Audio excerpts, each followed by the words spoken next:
Welcome to the Coach Bryan Moore Show. I'm Margaret Ann Praytor alongside Coach Bryan Moore. This is going to be broadcast weekly on YouTube, Facebook, and the NFHS Network. Now, we've got something new coming up, and I'm going to promo it now and probably throughout the show. Next Tuesday, October 27th, we're not going to be here. We're going to be at Bentley's live at 6:30. So we want everybody to come out. Let's have a rowdy atmosphere. Let's have a really good time as the Tigers enter the playoffs. So also, please tune in every Friday night for the NFHS Network broadcast. And if you need live radio, that's hartsellefootball.com. Before we begin, we want to thank our sponsors. Real quick, got to get through all the business, Coach. Eddie Pruitt Ford, Bentley's at the Outhouse Life Church, and Quorum's Building and Farm Center. Let's start with the obvious. The score and player performance were not indicative of each other. You 45-6, but you're not real happy with what you saw on film. So you want to talk about that? Yeah, it's been hard to string together 2 weeks in a row. Obviously, we're proud to win. I mean, my message after the game to the kids was we're proud to win. You just, the old coach told me don't take for granted winning, because you can be on the other side of that real fast. And but we didn't play real well. We were a little bit sloppy. I mean, early in the game we had to kick 2 field goals, which we made, which was good. We returned the opening kickoff for a touchdown, so there were some positives, which was good. We took the ball for the first time. I think in my 6-year head coaching career, it's the first time we've ever taken it. And I thought we needed a spark. And obviously, I never dreamed it would be that. But that was good. But we had 2 turnovers in the first half. And we weren't sharp. And we missed some throws. We had 2 touchdown throws that we missed. And so obviously, we just need to play a little better. But again, there were some bright spots. I mean, we had over 400 yards of offense, which was good. We snapped it more times than Hazel Green. I think it's about the first time this year that we've done that. And so that was good. We stayed on the field some. Our young guys got to play, I thought, and we're good, really, for a whole quarter. I think they got 15 snaps, which was great. We made some first downs with our young guys. So there were some positives, but again, I just expect at this point for us to be a little more consistent. Well, and I have to ask you this question. Have you ever been part of a varsity football game where there were 3 safeties? Crazy, crazy deal. No, and and that's the other part for us. They had some kicking game things, but we haven't had any all year. And we gave a big return and we snapped the ball over our punter's head, and we haven't done that. We haven't had any issues in our punting game, and so again, we'll go back to work on those, and we need to be better. Well, and do you think that because it was so cold out, maybe that had something to do with it? But Sage was warm. I mean, he was playing running back and went into snap and just kind of air melted. I think. There was a cadence issue, so he didn't know if he heard it or not. Anyway, I said, well, look, don't panic. I'd rather you take a delay than to force one. I had a snapper at Jasper that did that where we got late in the play clock, and he just fired that sucker over our head. So I just said, look, it's okay. Let's don't have an operation issue because that's catastrophic versus a 5-yard penalty. Right. And so that's a learning experience for us. You got a great punter. So that's something. We do, and that's a learning experience for him. He needs to try to go to his right to get to his punt side foot, and he went left. And anyway, but I said, look, I'm not going to coach mistakes, though. I mean, I'm not going to sit here and say, if we do this again, this is what we need to do. We just need to be better and operate at a high level. Well, and statistically, though, one positive, you averaged 8 yards per play on offense. I mean, that when you look at that, that's wonderful. Yeah, we were dynamic. We had a lot of explosive plays, and we spread the ball around real well. I think we had 9 guys or so run the ball, and I think as many catch it. And so that was encouraging. Xander Waddell got his first catch of his career, something we worked on all week to get him going a little bit because he does have, he's not going to go score a 70-yard touchdown, but he does have ball skills. And so as our fullback, and most of he's in there blocking, it's good to wrinkle in and then with Sage, when Sage came in, most of the time he's in there when we're throwing it. I mean, it's obvious to other people, but we ran the ball some with him in the game this week. So we're trying to break tendencies and get to some of that, but we were explosive. You got to definitely change up that game plan. Make the defensive coordinators work a little harder for the other guys. All right, we're going to take a quick break. We'll be right back with the Coach Bryan Moore Show.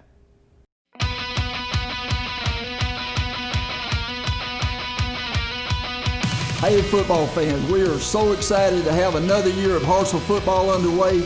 2020 season, expecting a great year, and we're so excited about Coach Bryan Moore and his family being here. Coach Moore's a great coach, and he's going to lead us to great things right here in Hartselle, but not only this year, but for years to come.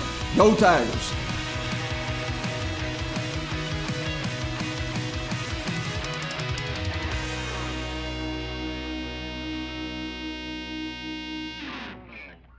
And we're here with our Eddie Pruitt Ford player of the game, EJ Colbert. EJ, we're so glad to have you on here. You've done a great job all season. Defensive line has been one of the highlights for our team. So let me just start out with an easy question. You're a transfer student, so what do you think about Hartselle? I like it. I like all the players and coaches here. It's a little bit different, but I like it. Well, it is a little different. It's definitely a unique community. I think that's what draws a lot of people in and gets people to leave. Anyway, basketball. Found out you play basketball. I was talking to you. So what about playing football is going to prepare you, make you a better basketball player? I play D-line, and you got to be explosive off the ball. So when you be on the court, you got to be explosive too. And you're going to be playing Center. down low as center, which I'm excited about. And what are your plans after high school? You'll play football in college. Okay, you got anywhere you're looking at? A couple schools. I'm not going to tell you. That's okay. I don't blame you. And there's a question that I've finished every interview with so far. Everybody loves game day. I was a gamer. I didn't like practice very much. But what was your favorite part of practice? I say getting to run the ball against the first team defense. They don't like me running the ball. Or you get to play quarterback. Yes, That's awesome. That's awesome. I didn't think about it. You're the first one that said ones-on-ones was, going live. Yes, You're the first one, but that'd be fun to be quarterback. They're not going to want to stop you, are they? No, All right, well, thank you so much for coming. And that's our Eddie Pruitt Ford Player of the Week, EJ Colbert.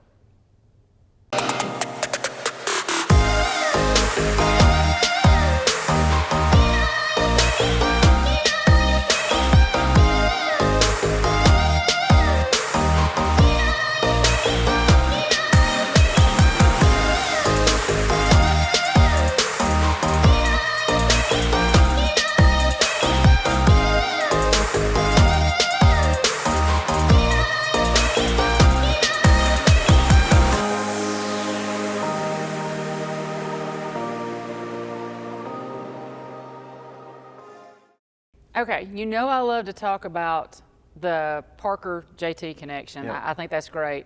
But are we going to see any other QBs besides EJ? Now, in his interview, we filmed it first. He said that was everybody else's favorite part of practice is one-on-ones. And his was like, when I get to play quarterback, that's my favorite part of practice. We played a bunch of guys in there. But, you'll see probably that package grow. As we need to make first downs, we're okay with putting EJ out there. We trust him to do that. He's a load. We only ran one snap of it, and there's more there. I mean, we don't just have the one play. We've worked that for about a month now, and but I have been really pleased with Parker and JT and how they've played. And I think that was games 5 or 6 of them playing together. We had JT was out 2 weeks, Parker was out 2 weeks, so we're finally getting those guys where we can game plan and expect them to be there. I think the little package has been really fun. It keeps them in the game. We talked about this last week, but the fact that they stay warm. It's kind of like a pitcher. I watched the Braves last night, unfortunately, but a pitcher goes and sits in the dugout for 20, 30 minutes, he gets cold, and it's the same thing with a quarterback. If you stand over there and there's multiple drives going on and you're not playing, you lose a little bit of the rhythm and engagement in the game, and I think that package has allowed us, and we've been able to be really creative. Both of them are so smart that they can do so much, and so you'll see some different changes in that this week as well. Well, to a spectator, it looks like a quarterback-receiver relationship. It doesn't look like two quarterbacks out there. When Parker was a 9th grader, he actually started a game for a 6A program for Jasper at receiver. Oh, okay. And so he's a big-time athlete. I've continued to talk about that, and he's really dynamic. He threw the ball well Friday. He had 2 big touchdown catches, and he ran the ball. He was our leading rusher. So, all purpose-wise, he's doing a lot. And, I think it adds to our football team. Again, if I put the best 11 on the board, JT and Parker would be in the best 11 on offense. And so we've got to figure out how to play them both. Your offensive line, they struggled this week. Yep. Hazel Green did have some size on defense. They're always big. They're not necessarily fast, but they're always big. Was this because Hazel Green did some stuff well, or do we need to work on offensive line? I mean, where are we standing with that? Well, we've got to get tougher, and I'm going to continue to say that. We need the off season. We need that. We need to eat those weights, and we need to get bigger and stronger. And so part of that's a little bit disadvantaged personnel-wise. They're fighting. I mean, it's not an effort thing by any means. It's a technique thing. It's they moved a lot of parts. We talked in the show on Thursday that I do, the luncheon, about they had a nose guard that actually dropped into coverage some, and they twisted and played some games. Then they had 2 really good inside linebackers, probably 2 of the better inside linebackers we've seen this year, that were both heavy, 220 plus, and big and physical. And so it gave us some trouble. Later in the game, we started to get movement, and even with our second group, I thought we got some movement, and I was encouraged by that. But we weren't happy at halftime about where we were, and we're a long way from where we started. We were up 31-6 at halftime and unhappy. So our team's made a lot of progress. I mean, It's ultimately, a good problem to have. It is. But we weren't playing to our level, and if we don't play to our level this Friday, then we're going to be in trouble. Right, and let's talk about the passing game. The 2 interceptions weren't detrimental, Right. but it looked like it was maybe a little bit forced. Yeah, the first one, the linebacker played it really well and kind of tipped the ball to himself. He was about 6'2" in there. We were reading him, and then he jumped and got his hand on it and then picked it. It was a pretty athletic play. The other one was my fault. We ran a little deal. We ran a wheel route out of the backfield, and we didn't get the play communicated to Isaiah because the clock was running. We thought Eli. This is an excuse, but we thought Eli went out of bounds. He didn't. So we look up, the clock's running. I should have just killed it with a timeout. We had 2 timeouts, took them to the half, shouldn't have done that, and should have got the right play in. And so that was 100% my fault, the second one. But the first one was just an athletic play. But in the past, I think, month, basically 4 weeks, I think we've had 5 interceptions, and we've got to get on top of that. Now, all of them have been. The positive is they aren't detrimental, like you mentioned. They were in the red zone, and so we weren't giving short fields. We're not giving the ball at our own 10-yard line or something. But still, as we're going in, if we don't have those 5 turnovers, how many points are we scoring? Because lately we're scoring a lot of points. So we just got to finish drives and be a little bit better. Well, and back to the 12% rule. Yep. 18. I've been trying to hit on that every Yep. week. 18.5% this week. This shows that even though you won, Yep. there were lots of mistakes. Yeah, I mean, turnovers. We had a couple of negative plays. We had a negative play on a speed sweep early in the game that really made us kick the field goal. It put us in a bad situation early. We had 3 penalties on offense. One was, all of them were legitimate. One was a legitimate hold. We've got to be better, keep our elbows and hands inside. And so every week we've had about 1 to 3 penalties on offense. It's not awful. We're not having 10 penalties, and multiple holding calls. But still, we need to do a little bit better job there. Something you got to work on. For sure. I will be right back after these messages. You're watching the Coach Bryan Moore Show. Hey, welcome to Billy's. I came from the mud. There's dirt on my hands. Strong like a tree. There's roots where I stand. Oh, I've been running from the law. Hope they won't shoot me down soon.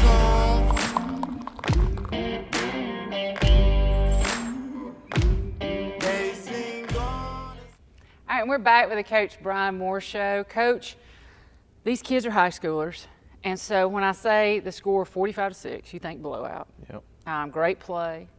Film dictates otherwise. We've been over that. But if you're paying attention to the region, Buckhorn got beat 42-0 last weekend to Muscle Shoals. Yeah. So how do you convey a sense of urgency to these kids? Well, I was pretty hard on them at our Sunday meeting. I mean, because we were undisciplined. It's embarrassing. And that's not how we're going to do it. And you can't be part of it if you're undisciplined. And so, basically, that's kind of set the tone for the week. And you got to put it on your seniors, guys like EJ and Ryan Garrison and those guys and Parker. And anyway, we got a good senior class. They don't want it to be over. And the fact is that if you lose Friday night, it's over. We're out. And so Buckhorn can still make the playoffs. And they've got a lot to play for. They haven't played well in the last 2 games. But when you cut on the film, it doesn't look like that. I mean, it really doesn't. It doesn't look like – it probably looks more like our Hazel Green deal where, you're not playing great or whatever, and the score ends up being bigger than probably should be. And so I think Buckhorn will rally. I mean, and they got a good head football coach, and they'll play us hard. So I don't think it's hard. The film is the resume, and so when we cut it on, it's not hard to point out really good players and good scheme, and so we'll have to go play well. So they have some good athletes. No doubt about it. Okay. Defense held Hazel Green. This is a good point. They held them to just over 200 yards of offense and 6 points. Yep. And the only touchdown was a short field, after a big kickoff return. We're giving up 14 points a game right now on defense with a team that has, like I said, played musical chairs defensively. I can't say enough about our staff defensively. All 5 of them our coaches have done a tremendous job. And, Coach Newton's obviously the boss of that group, but those guys all have experience. The addition of John Rogers and Caleb Graham to, Moose Cole and Brad Bray and Burt Newton, and even Joseph Hill, who's kind of doing our 9th grade, but he's helping with our D-line. They have just done an incredible job. I mean, Friday night we didn't have Kelvin or Seth, right? And we throw guys in there that just go out there and battle, and Peyton Steele's still out, and it's just been incredible to watch them and how they get stops, and they might bend a little bit and give up some plays here or there, but they do an incredible job of getting off the field when they have to, blocking kicks, and it's been a lot of fun to work with those guys. I've enjoyed watching, this is not on script, but I've enjoyed watching their adjustments. It seems like, if there's a problem, they can fix it pretty quick. They make adjustments really well, and the adjustments they do make actually work. Well, they're vets. I've mentioned that before. I mean, those guys have all done it. And not only that, they've been in this same scheme, whether it was Coach Peck or Oscar, or Coach Newton.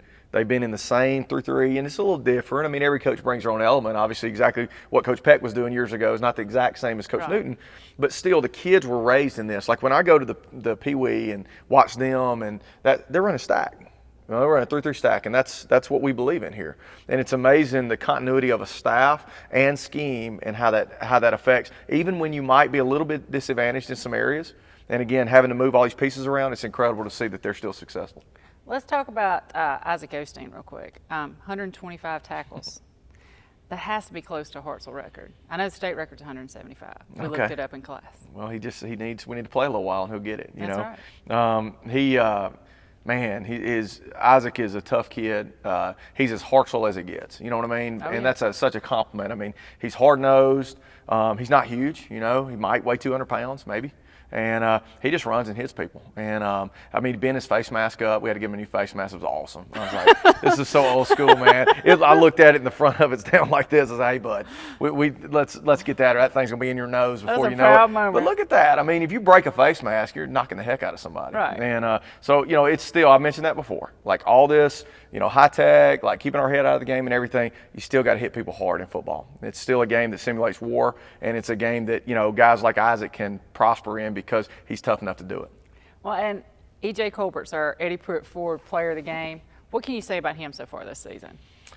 Just growing up, God, we've been through so much, together. I mentioned this before. I don't remember on the show, but so I went to an interview at Jasper in 2018, right after Christmas, and I was interviewed, and they took me and we toured the school, similar to what Hartselle did, and I got on an elevator with this kid, this ninth grade, tall, kind of lanky kid, and it was EJ. And so my first memory of him is this 14-year-old, kid, and now he looks like he does. And, we've been through some ups and downs, to be honest with you. I mean, he had some discipline things that he needed to get right. He's always been a great kid, a very well-mannered kid. But I had to push him and make him more consistent, and he's done that. He's been willing to buy in. And then I think coming to Hartselle was such a blessing for him because Coach Bray has been so good for him. Because Coach Bray doesn't care if you're going to Auburn to play or Alabama to play, or you're just this 180-pound kid that's in there fighting every day. He doesn't care. He's going to coach you the same way. And that's what he needed. He needed that. And not saying that those guys at Jasper didn't do that, because Darius Gilbert was his coach, and he's a great friend of mine. He's at Austin now. He's a great football coach. But he needed Coach Bray, and I thought the change was really good for EJ, and he's grown up, and he's one of our leaders. That's awesome. We're going to take a quick break. We'll be right back. You're watching the Coach Bryan Moore Show. You know how much time we've taken? Because I don't know if I need to ask that my philosophical question about linebackers or not. Well, no. All right. Well, I asked Matt, and he had to think about it. So when I asked him, I thought, I might have a decent question. We'll see. We'll see what happens right here on the spot. Well, I'm running out of stuff to say. It's good. So, we're on game 9. Yes. Yes. No doubt. You know what I'm saying? So. Jesus. I'm sorry, we need to. Well, as long as he doesn't look at me and go, that's so stupid. I'm going to be okay. You know that I won't do that. It's okay if you do. If it's dumb, I need to grow and learn. I'm all about that. Right, we ready? Yes, ma'am. All right. And we're back with the Coach Bryan Moore Show. Margaret Ann Praytor here alongside Coach Bryan Moore. All right, Coach, I have a philosophical question for you. I want to talk about the evolution of the linebacker. Okay. All right, I'm watching my Bama football Saturday. Yep. I look up. There's the nose guard. He's got 2 linebackers on the line right beside him. Yep. They're doing that at Bama. We're using the spur. Yep. We're mixing it up. Coleman Mizell's going all over the field. Yep. Has the position changed? Is it evolving? Or are we just putting new name tags on things and doing stuff that's been I think dead? a little of both. I think, the evolution is true because the evolution of offenses, right? I mean, Right. You can't play what we used to call Midwest Mike. I had a coach, it's this kid that can't run, You know, he's 6 foot tall and weighs 230 pounds and will strike people, but he can't run sideline to sideline. You know, in the days where everything was played between the hashes and, you know, you're in this power eye type set or the wishbone, you know, those guys could survive. And now those guys are fullbacks or they don't get to play. Right. You know, and so now we see more athletic guys on the field. When they're walking the linebackers down by the nose, they're getting the bear in a different way, and it's just so multiple now and so much fun.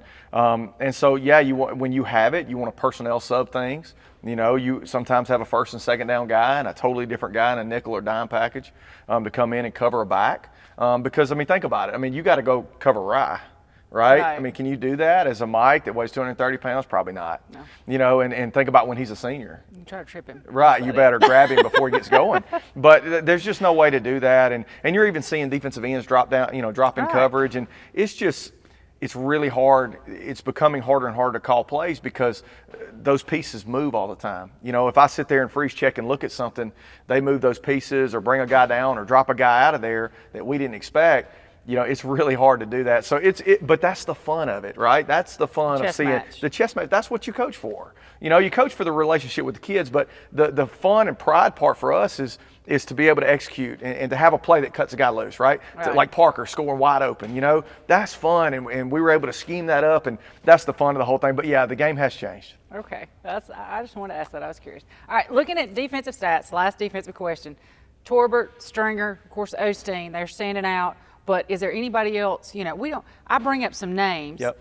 Tell me somebody you want to talk about. Well, first off, we hadn't talked about. That whole linebacking group is growing up. You know, Mookie has been a big addition there. And Isaac has obviously benefited from being able to slide over and play stack, right? His tackles have really gone up based on him being able to get downhill quicker because that's what he wants to do. He wants to go strike people. And then Torbert probably is the next best now because he's a senior. He hadn't played a lot.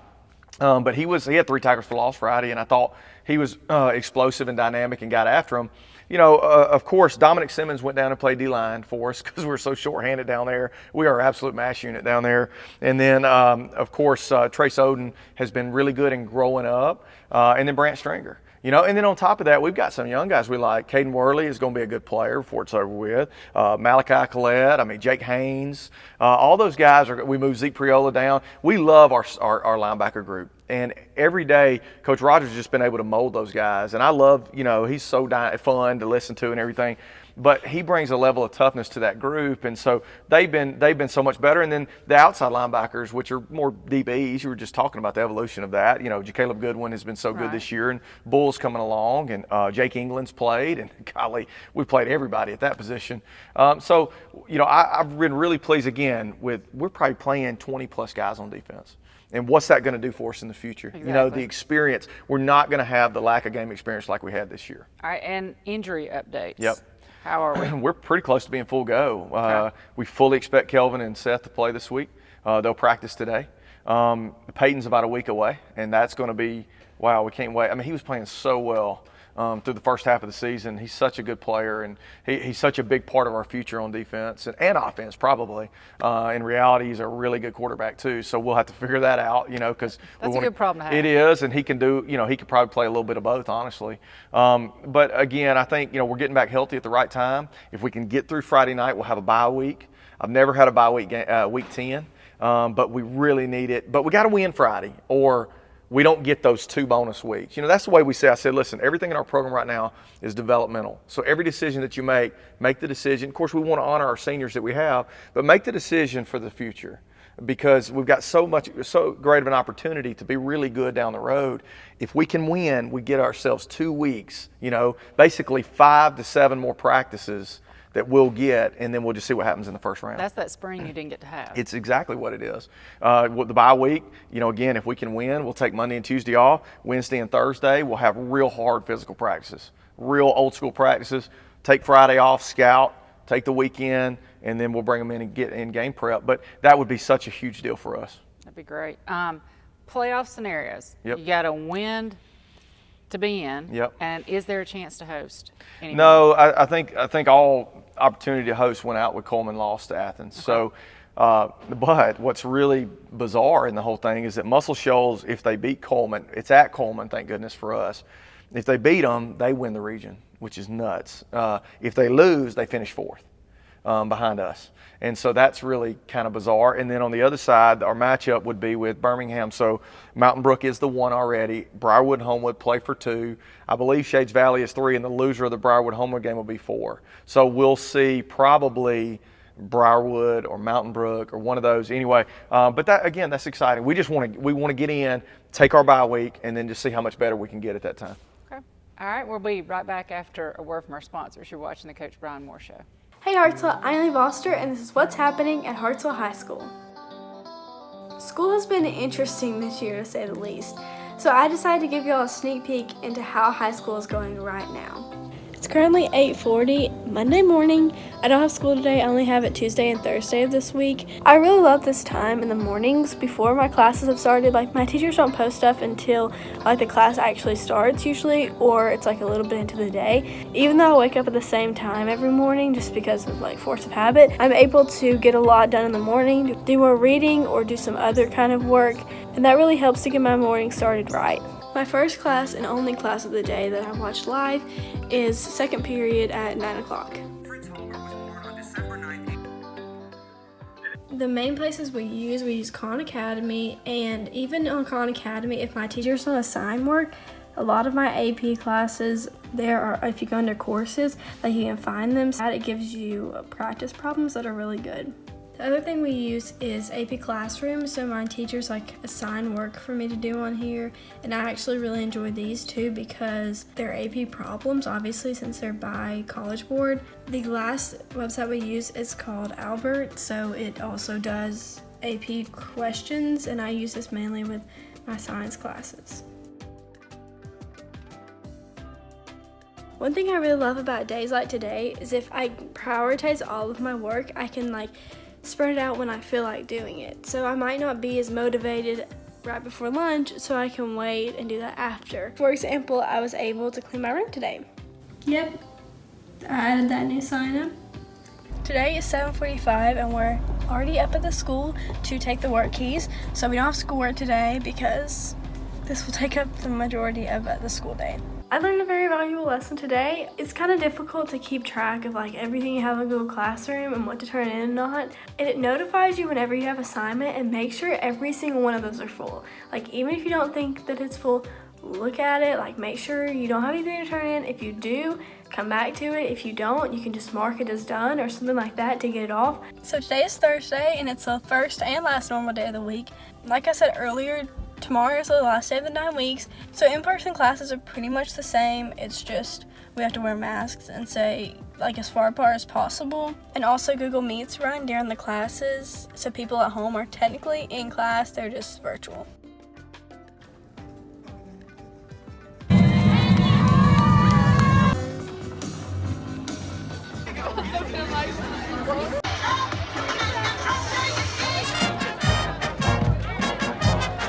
So it was definitely an odd, interesting week, but that's a little bit of a glimpse of how our school is going so far. We are going every other day still. Mr. Cooper announced that a couple of days ago that we will be going this schedule, like half of the school going this way, half of the school going the other day. We will be doing that through November. Also, he announced that people can come into school on Saturdays and Sundays. If they let the school know and they can get extra help, they can also stay before or after school. And this will help people that have extra time when they need it. So yeah, I hope that was a good showcase of how school's going, how we do online school, and there are a bunch of resources online that help us to stay connected with our classrooms even if we're at home. We're all working really hard to keep up our grades, to also stay connected with the people around us even if it's not a normal year. I'm Lee Foster, and that's what's happening at Hartselle High School. All right, we're back with the Coach Bryan Moore Show. Looking at next Friday, Coach, you're facing a Buckhorn team, 4-5. They started out the season pretty strong, but they kind of faded. But I watched Zamarian Taylor, their running back. He seemed to be kind of explosive, one of those athletes you talked about.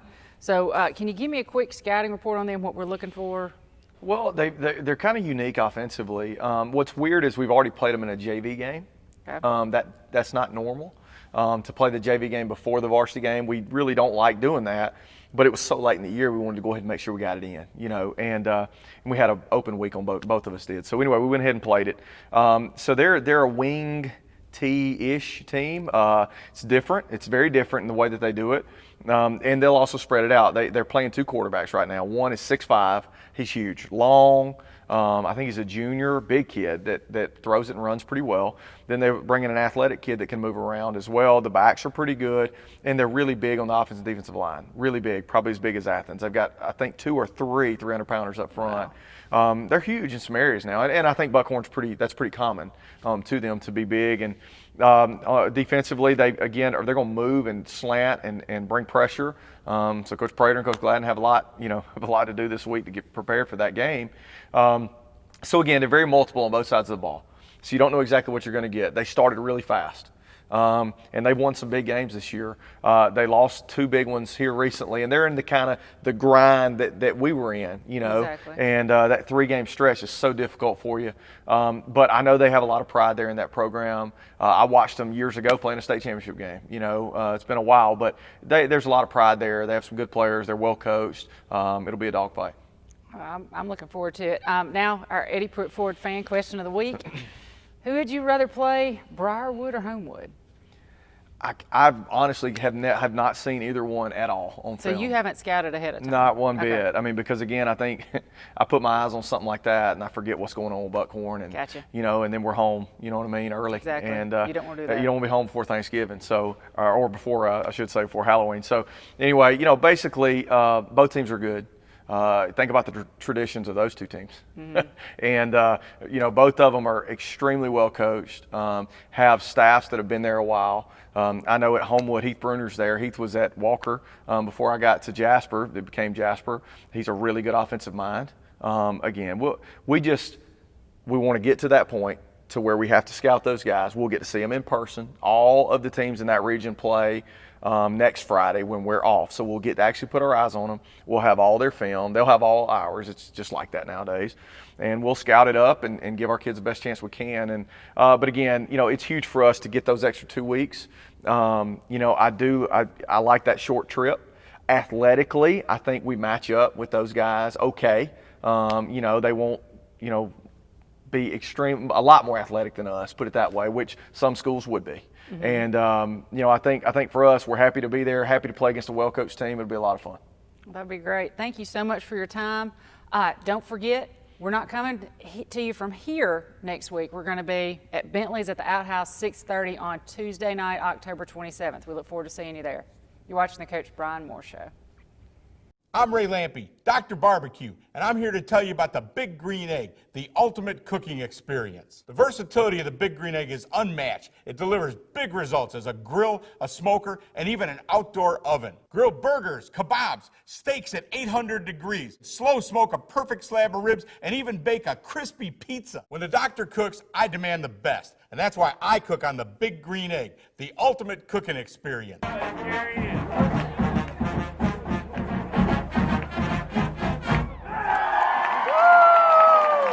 And this week in Hartselle Athletics, Wednesday, October 21st through Friday, October 23rd, varsity volleyball is going to be in Huntsville competing in regional action. Then October 22nd through the 24th, it's basketball season for your 7th and 8th grade teams. 7th and 8th grade boys will be competing in the Supreme Courts tournament, and your 7th grade girls are going to be at West Point in the West Point tip-off tournament. October 26th, the 9th grade is going to host Hazel Green at J.P. Cain Stadium.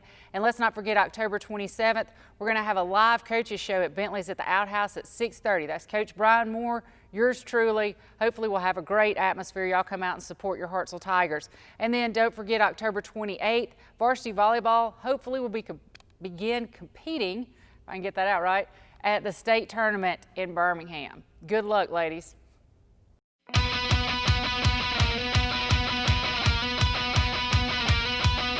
Hey football fans, we are so excited to have another year of Hartselle football underway.